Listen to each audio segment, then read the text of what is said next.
Dan kita mendapatkan sebuah pelajaran yang sangat menarik dari cerita Pak Cayus PT yang selanjutnya, yaitu kretek emas Jurang Gupit, di mana banyu kali ngisor Jurang Gupit mili santer kemerasak genggerisi koyo suarane angin.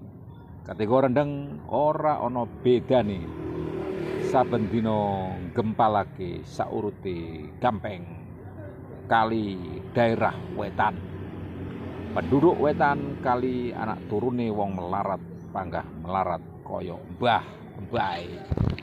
Ini sebuah kisah tentang kondisi daerah yang selalu miskin seperti nenek moyangnya.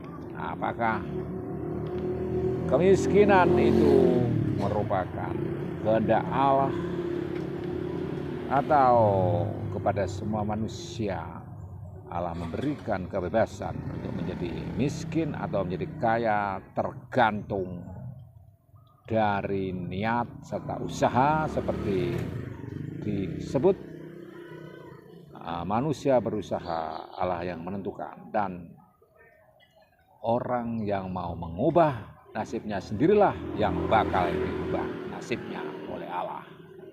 Nah, ini adalah tentang takdir dalam Efesus 1 ayat 9 sampai 11. Apakah setiap manusia ditakdirkan untuk segala hal dan yang lain juga ditakdirkan untuk yang berkebalikan?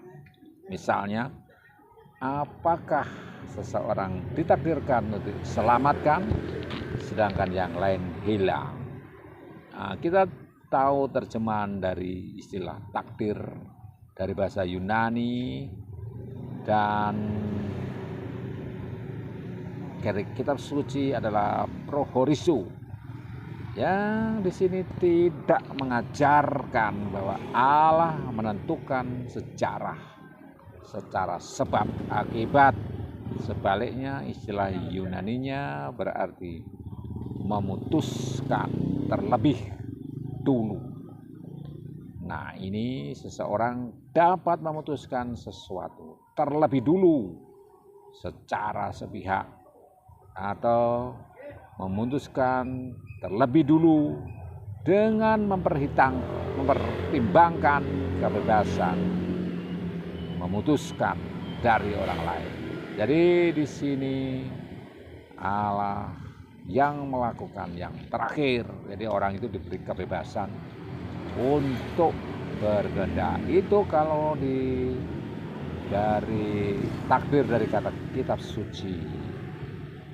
Nah, tidak mengajarkan Allah menentukan sejarah secara kausal.